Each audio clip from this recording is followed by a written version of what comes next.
The magician I loved, Ethan the Illusionist Reed, was dead.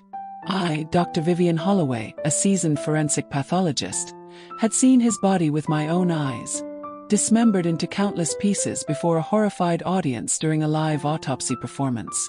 I'd assisted my professors with the reconstruction, and it was while dissecting his stomach that I found a tiny, folded note.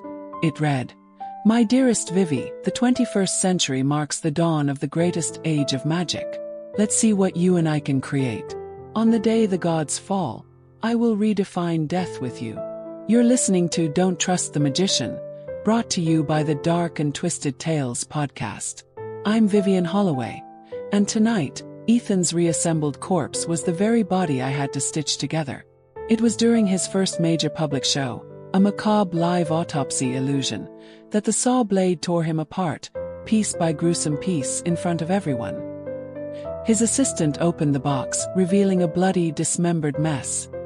His limbs, organs, all mixed together. The theater audience, the global live stream viewers, all witnessed every horrifying second. I rushed the stage, collapsing to my knees, sobbing uncontrollably. I'd handled countless grotesque cases, but none had ever terrified me to the point of breathlessness, or been as utterly inexplicable. The shattered remains in the illusion box were pulverized. His organs scrambled, yet Ethan's handsome face remained remarkably intact. A peculiar smile played on his lips. We'd been together for years. I knew his every nuance. That particular smile, it only appeared when he was completely lost in the thrill of a performance. How could a murdered man be smiling? What was so funny? Ethan Reed's death sent shockwaves across the globe. An unknown magician became an overnight sensation. People flocked to watch his brilliant street magic, captivated by his witty, charismatic style. He was a true genius, a star extinguished too soon. There were whispers too, of course, from jealous rivals claiming he'd used real body parts in his props, an outrageous and unacceptable accusation. Ethan was devoted to his craft, a quiet soul who avoided social circles and never intentionally offended anyone. The lead detective, Detective Miller, told me the killer was an enigma. The illusion box was a puzzle. Backstage surveillance showed only Ethan ever approaching it. Inside, only his fingerprints were found. He'd entered the box himself. I felt a surge of offense, slamming my hand on the table. "I'm the one who stitched Ethan Reed back together," I stated firmly. "He was the most ambitious man I ever knew. He would never commit suicide, and he certainly wouldn't be smiling if he was murdered." Driven by a desperate need for answers, I threw myself into the case, meticulously stitching his remains with unprecedented patience. As I worked on his stomach, a small card slipped out. It was an invitation sprinkled with gold dust, clearly addressed to me. "To my beloved Vivi." The handwriting was unmistakably Ethan's. My eyes widened in panic. Inside there was only one line.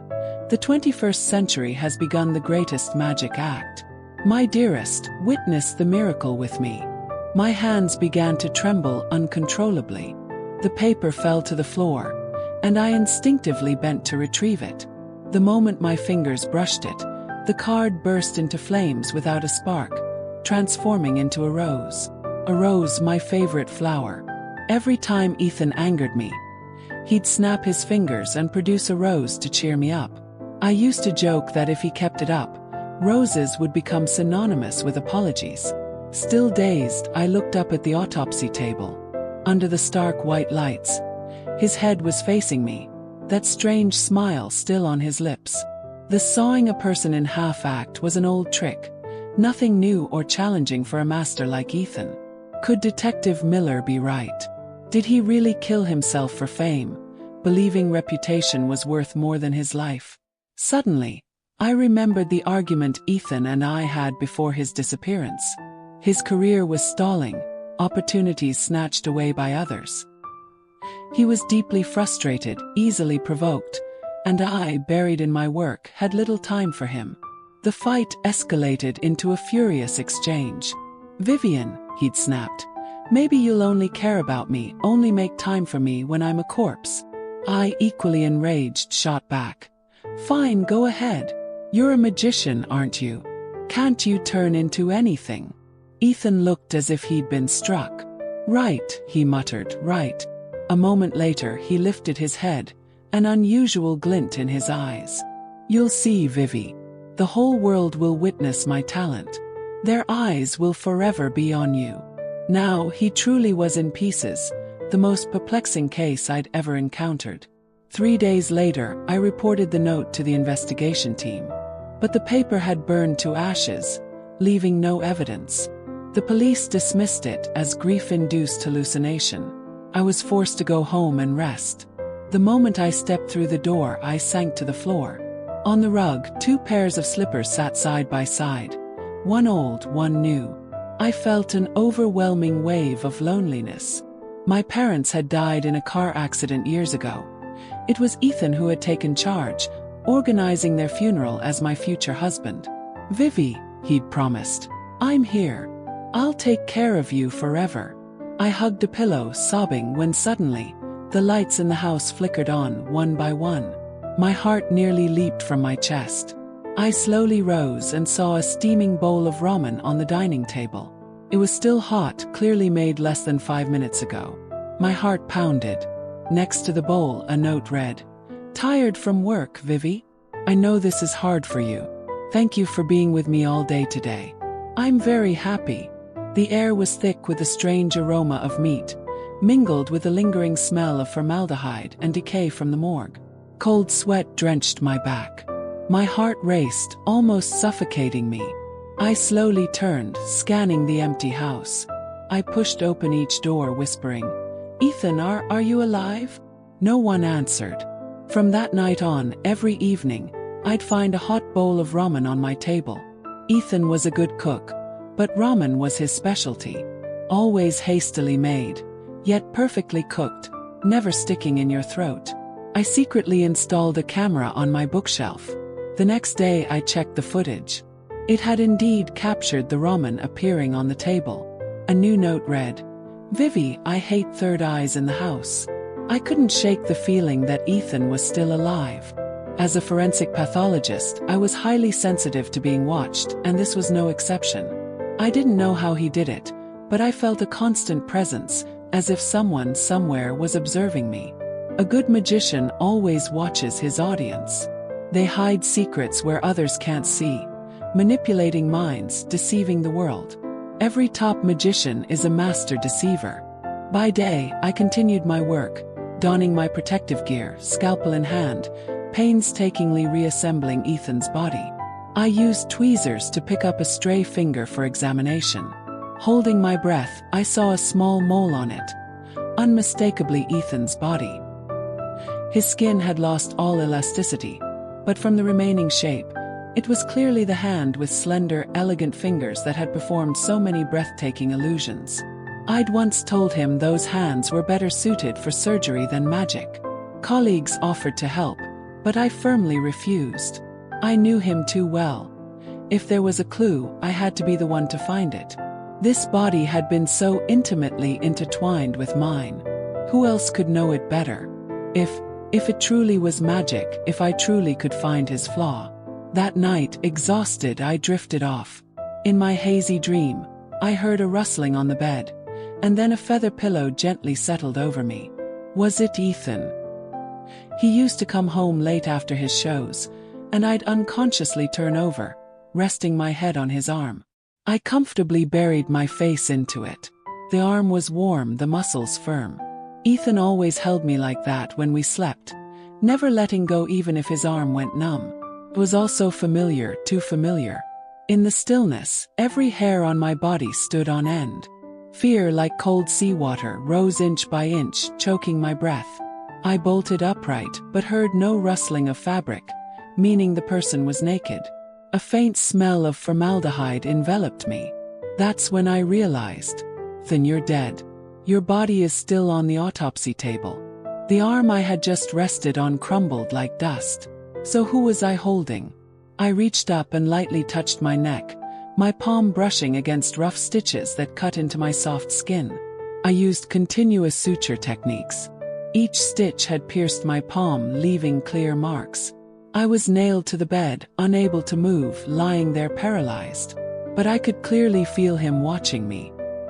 His cold lips brushed my ear, whispering, "Vivi, you are forever my audience, just like you're doing so well now." I drifted into a painful darkness. When I opened my eyes again, it was morning. The doorbell rang. Still disoriented, I threw on a robe and opened the door. "Oh, Detective Miller. Is there a problem?" It was 8 a.m., and he stood there with several police officers, making my spacious living room feel cramped. Compared to the calm expressions of the others, the detective seemed unusually serious. He opened every door in my house, scanned the rooms, then turned to me. "Dr. Holloway, Ethan Reed's autopsy is complete, correct?" Their vigilant attitude made me even more uneasy. I replied that it was filed, and the findings had been confirmed. The detective's voice dropped. "The report states Ethan was 6 feet tall, correct?" I didn't understand his implication, only nodded. But when I examined the remaining parts of the body, he wasn't that tall. He was a homicide detective. Surely he knew basic forensics. Though puzzled, I tried to explain in simple terms. A dismemberment case is like piecing together a jigsaw puzzle with missing tissue. After reconstruction, the height will naturally be slightly altered. I remeasured it, and the discrepancy was minimal. Haven't I reported this? The detective's expression was complex, a mixture of pity and fear. "Dr. Holloway, height isn't the main issue. We discovered that Ethan Reed's body has been stolen from the morgue." My heart pounded, my throat dry. "By whom?" The room fell into an eerie silence. The detective fixed me with a sharp gaze. "The surveillance camera recorded you." "Me?" He was accusing me of stealing the body. It was me last night who had rested my head on his arm and then smuggled the body home in a bag. It was me who had dismembered and reassembled his body at home, creating the illusion that my boyfriend was still alive. All eyes turned to the refrigerator. I usually ate at the cafeteria. I never cooked at home, so my fridge was always empty. Yet, the smell of decay subtly emanated from it. I jumped up, walked to them, and opened the refrigerator door myself. The stench of rotting flesh mixed with a sickening odor assaulted everyone's nostrils. A pale, shriveled left arm, mottled with necrosis, fell to the floor with a thud. I screamed in horror. Just then my phone rang right by my pillow. I clutched my blanket, gasping for breath, unable to distinguish between dream and reality. It was the detective. "Dr. Holloway, could you please come to the station? You are currently our strongest suspect." The voice from my dream and reality perfectly aligned. Still reeling, hearing the detective's voice made my heart constrict. "Yes, all right. I'll be right there," the detective asked kindly. "Dr. Holloway, are you all right? Do you need us to pick you up?" "No, please don't come." The nightmare had left my head spinning. I turned to get out of bed, then froze. My hair was long, straight, and black, but by my pillow were several strands of dark brown hair, noticeably coarser. Exactly like Ethan's. In this room, there really had been a second person. I practically ran to the police station. Detective Miller told me the most likely suspect was Ethan's former mentor, Professor Alistair Finch. He was a renowned magician, famous internationally for reconstructing ancient illusions, having performed sold-out world tours. Thanks to Ethan, I'd been lucky enough to see one of his shows. Alistair Finch had once recreated an ancient sorcerer's head-swapping and body-severing illusion, randomly choosing audience members, beheading them on stage in a bloody spectacle, then reattaching their heads using incantations, all witnessed by thousands. "What's the secret?" I'd asked Ethan, horrified. Ethan had only offered a forced smile. He didn't know. Finch never let him see during practice. He said the greatest secret was not revealing secrets. No matter how hard Ethan tried, Alistair Finch never intended to pass on his ultimate techniques, and had even forced Ethan to sign an exploitative 20-year contract.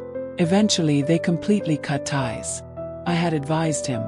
Your current job is stable. I support you pursuing your dream." After their split, Alastair Finch blacklisted Ethan, preventing any local venues from booking him. From then on, Ethan's career plummeted. A year ago, I had personally witnessed their furious argument. Alastair Finch had his security guards throw Ethan out of the theater, even arrogantly yelling, "Who are you? Just survive today, then talk about dreaming of the stage. This place isn't for your kind." Alastair Finch's initial arrogance was infuriating. He refused to answer any police questions until the investigation team showed him a video. That's when I learned that the recreated, head-swapping and body-severing illusion was Ethan's original creation, not Alastair Finch's at all. Detective Miller stated, "We found a video on Ethan's phone, the original blueprint for the head swap trick, highly likely his own creation." Alastair Finch, fearing mutual destruction if the truth came out, had resorted to murder. With the theater now ready to sponsor the show, he was even more desperate to keep the secret, hence his brutal actions. My teeth clenched in anger. This man wasn't just cruel, he was shameless, willing to kill to steal an idea. Alastair Finch slowly regained his usual composure. "Where were you that day at 3 p.m.? The detective's gaze was like a knife. "I was in my study, as I am every day from 2 p.m. to 6 p.m. working. No witnesses, no cameras," Finch shrugged. "In magic, secrecy is paramount. Even your closest confidants aren't allowed in. If you have evidence, sue me. My time is valuable. I'm not free to squabble with a useless failure like Ethan Reed." His confident demeanor made my teeth grind. When Ethan was his apprentice, he only earned a meager $2,000 a month, always working the hardest at every show, even having his creative acts stolen by his mentor.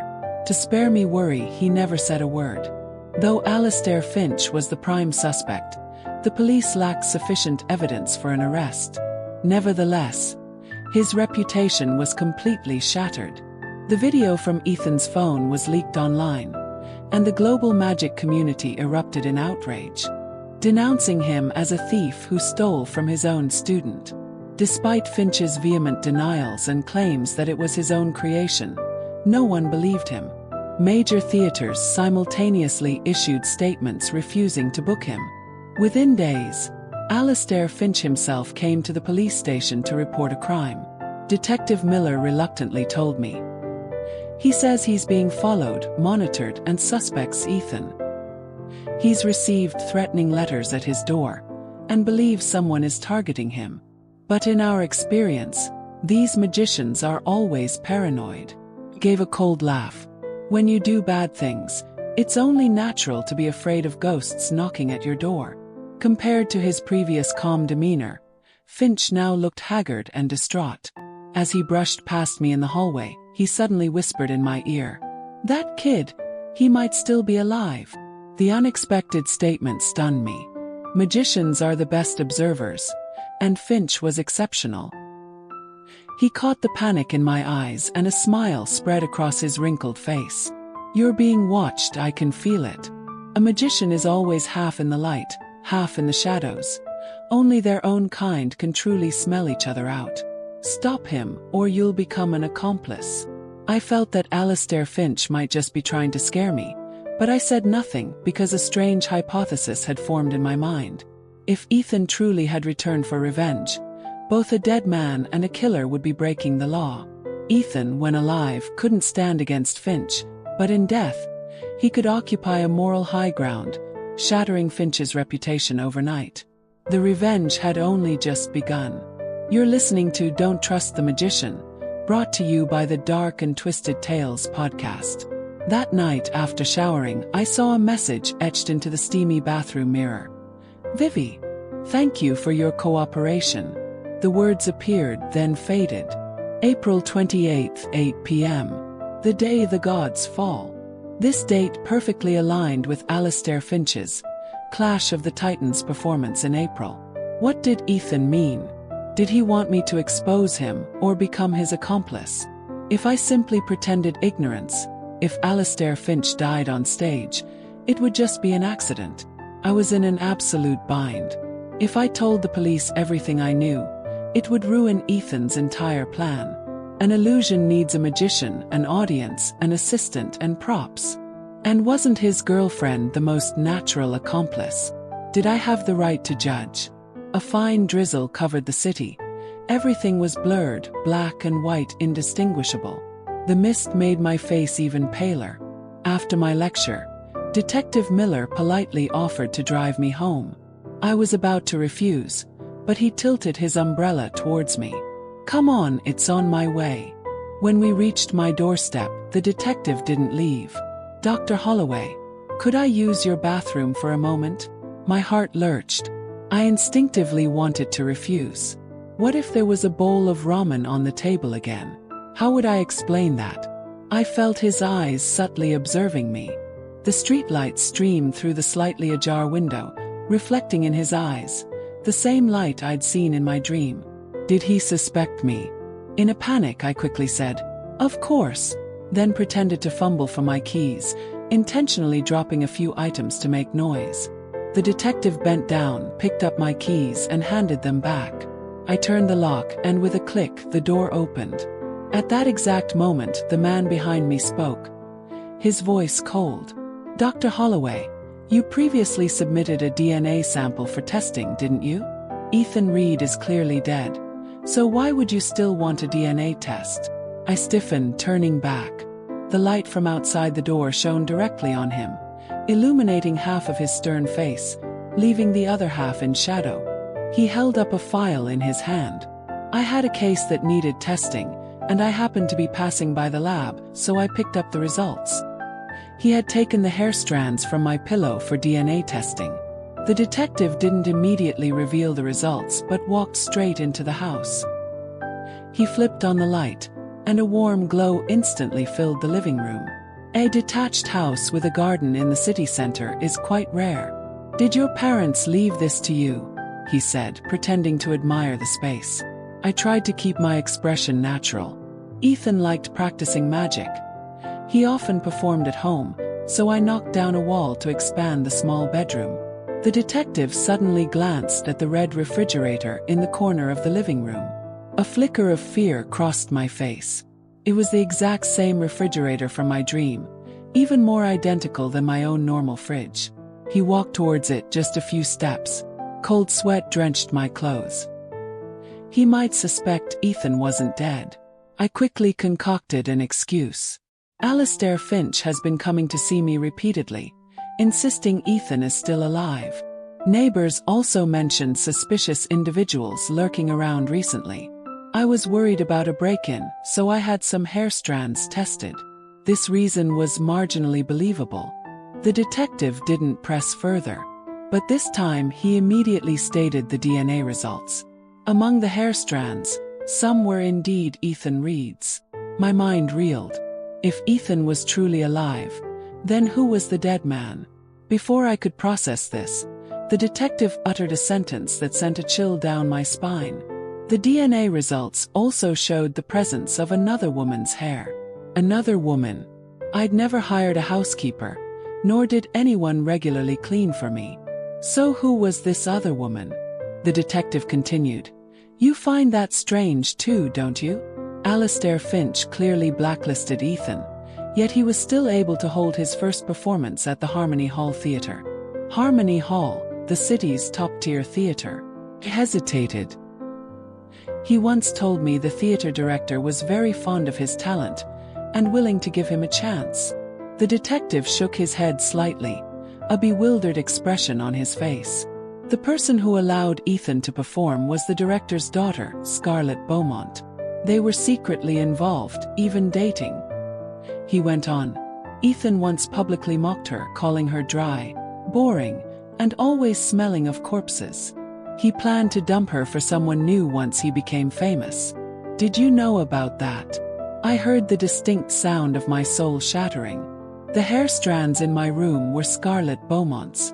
Ethan had brought another woman to sleep in my home. Dr. Holloway, was your love truly as unbreakable as you thought? Scarlett Beaumont. I'd heard the name. Her appearance was as striking as her name. Proud and dazzling. Ethan had mentioned her, but with disgust, calling her arrogant, annoying, unbearable. But in the paparazzi photos, he was holding her waist, kissing her passionately, like a teenager experiencing love for the first time. I looked at the evidence the detective had presented. My voice couldn't help but turn cold. "No. Are you implying that I killed Ethan out of jealousy?" Detective Miller shook his head. "On the day of the murder, you were attending a medical conference. Your travel to and from the venue is clearly documented. You have witnesses and a solid alibi." I gave a bitter laugh, feeling utterly empty, as if my soul had been drained. If he had someone else, why did he cling to me? Or was it just because I was a mortician, capable of helping him conceal everything? The rain outside grew louder, like a mournful wail, each drop threatening to wash everything away. Did Ethan truly understand a woman's heart? Jealousy is the strongest acid, capable of destroying everything. Before the rain stopped, I made a decision. I asked the detective to allow a search of my new room. I suspected Alistair Finch had indeed snuck in there. Perhaps we could find footprints. The police eventually discovered a secret room in my house. I had given Ethan complete control over the house's redesign. He had used that opportunity to transform the house into a peculiar structure. 3 secret rooms interconnected. The opening mechanism was right beneath the rug in my bedroom. Inside the secret room, the police not only found signs of someone living there, but also a large quantity of magic props and blueprints for mechanisms. I reminded the detective. Today is the 28th. This was the day Alistair Finch was performing his ultimate magic act. After being banned from theaters, Finch had chosen to hold a free outdoor show, even giving away gifts, attracting a massive crowd. The outdoor stage was packed like a sea of people. Compared to a fully equipped professional stage, this makeshift setup made it difficult for the police to operate. I, along with plainclothes officers, blended into the crowd, searching for the suspect. "Where is he? Where?" Alistair Finch, in his performance attire, slowly walked out. He began with his familiar opening act, pulling a dove from his hat to warm up the audience. Next was the debut of his ancient magic trick, 3 immortals returning to the cave. Before stepping on stage, Finch had been warned by the police, but he remained defiant. "Just let me fall. At worst, I'll die on stage, but I'll die spectacularly." The pushing crowd caused me to stumble and nearly be trampled. Someone helped me up, but before I could thank them, they disappeared into the throng. From behind, they looked like an elderly man, staggering. But with years of experience handling bodies, I could tell a person's approximate age just by touch. The person who had just helped me was definitely not an old man. I pushed my way forward, shouting with every ounce of strength I had. "He's there! Get him!" The person arrested was indeed Ethan Reed. Or rather, Ethan Reed's identical twin brother, Evan Reed. Evan was the shadow I had mistaken for Ethan. In the interrogation room, Evan confessed to the entire plan. For performance effect, they had decided to share a single identity. They shared a name, a profession, even a girlfriend. But when Alistair Finch stole their acts, pushing them to the brink, they chose revenge. Nothing captures public attention more than a magician dying during his own performance. Detective Miller's expression remained impassive. Clearly, he didn't believe it. If so, why kill Ethan during the performance? Evan smiled. Because he sacrificed himself for art.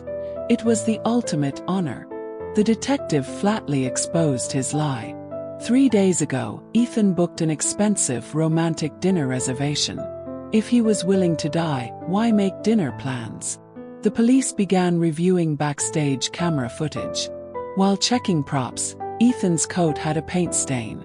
But just 5 minutes later, the paint stain was gone. He must have been swapped. Evan remained silent for a long time before beginning his second confession. The autopsy illusion that night, according to the plan, was a feigned death in front of the audience, followed by a resurrection under the stage lights. I was always willing to be his shadow.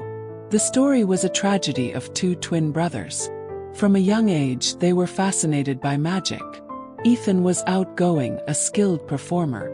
Evan was quiet, preferring to study techniques. Their twin identity gave them a huge advantage, quickly making them famous in their hometown. Later, they moved to the city and apprenticed with Alistair Finch, but Finch didn't value them and had no intention of passing on his ultimate techniques. Ethan began researching and reconstructing ancient magic, almost succeeding, but then sold that research to Finch. Evan's eyes burned with hatred. I fought with him to get the research back. That's why we turned against each other. From childhood, he always looked down on me, saying I wasn't suited for the stage, but every time I performed, the audience was mesmerized. I said I wanted to work independently.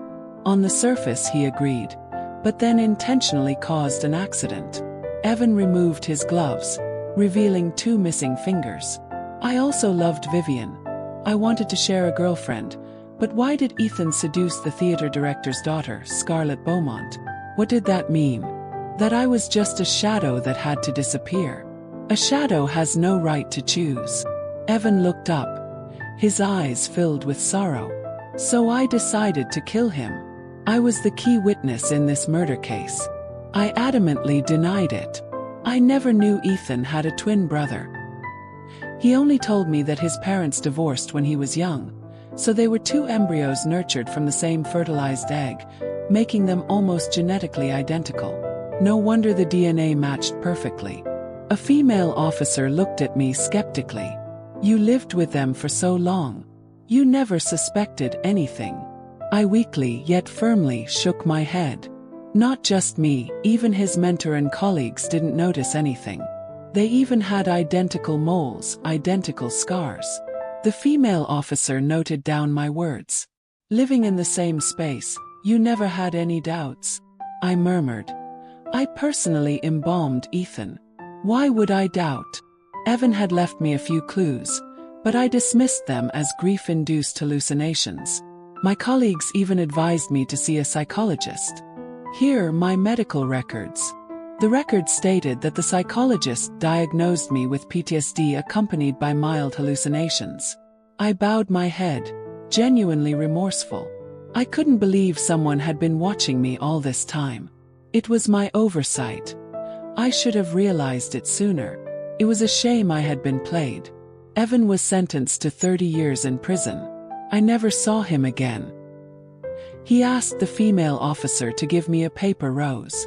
I understood it was an apology, not for the struggle but for something else.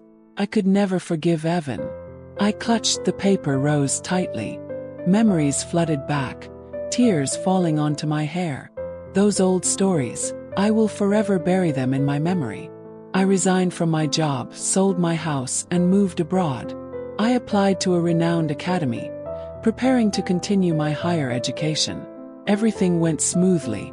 Before leaving the city, I went to Harmony Hall to watch a play, Shakespeare's The Tempest. On stage, an actor's resonant voice filled the air. Hell is murky. Foul deeds will rise, though all the earth o'erwhelm them to men's eyes. The applause was thunderous. A woman sat down next to me. She had almond-shaped eyes and a delicate demeanor. It was Scarlett Beaumont. Dr. Holloway, thank you for everything. I stared at the stage, not turning to look at her, but my hand in the darkness gripped hers tightly. She trembled continuously until she slowly calmed down.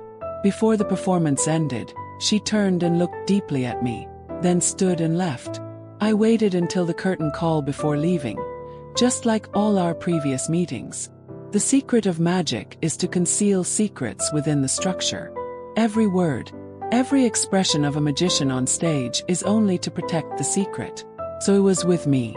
Evan truly killed Ethan. Of course, he admitted it himself. But Ethan wasn't foolish. He never fully trusted Evan.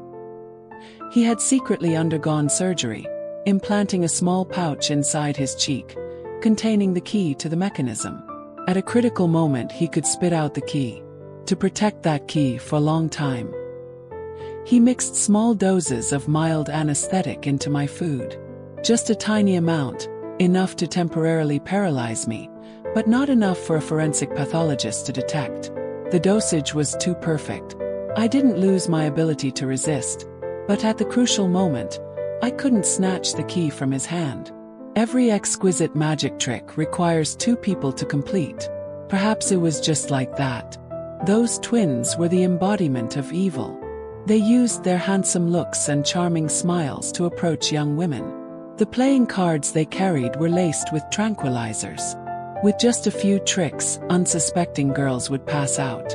I was a victim. Scarlett Beaumont was also a victim. How many other girls had been harmed?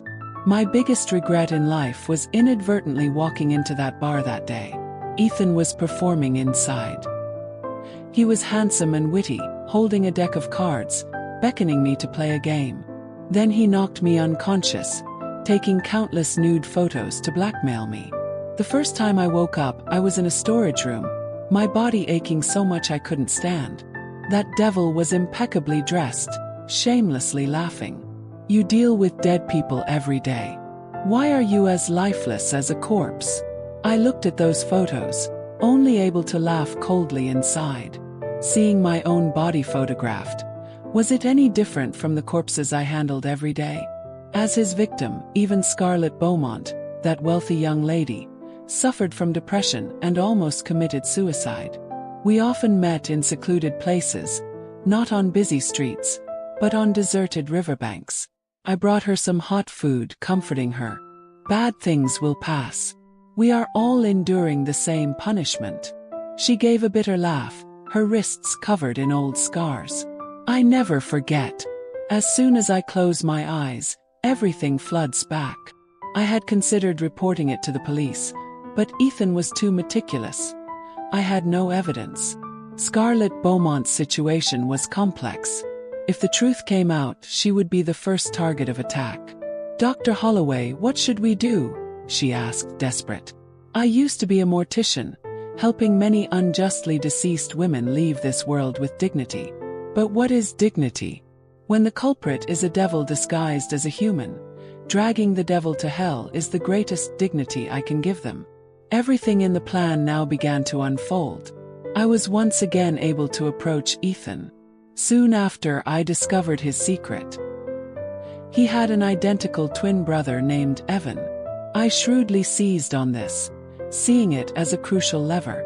On the surface, their relationship seemed unbreakable, but if one hides in the light and the other in the shadows, true balance can never exist. It didn't take much effort to make Evan fall in love with me. The method was actually quite simple. The more I pretended to be infatuated with Ethan, the more jealousy festered in Evan's heart. Love is simply a suspension bridge effect. Something that seems easily attainable is always kept just out of reach, making men fall into the illusion of love. And so, little by little, I manipulated the two of them into turning against each other. Meanwhile, Scarlett Beaumont continuously pressured Ethan to make their relationship public. Once it was public, Evan would be forced to retreat. We constantly refined the plan, repeating it countless times, planning, tearing down, starting over, until everything was absolutely perfect. We performed our first and only magic act together. That night, at Harmony Hall, Scarlett Beaumont was already seated in the audience. The best seat where she could take in everything. Ethan stepped onto the stage in a blaze of glory. Facing thousands of spectators, he raised his hands. "Ladies and gentlemen, thank you for waiting. Now, let us witness the moment of a miracle." She raised her phone, live streaming the entire performance. I was over 100 miles from the theater, sitting in a medical conference room, opening the link on my phone. She asked me, "The show's about to begin. Are you ready?" I replied, "Of course."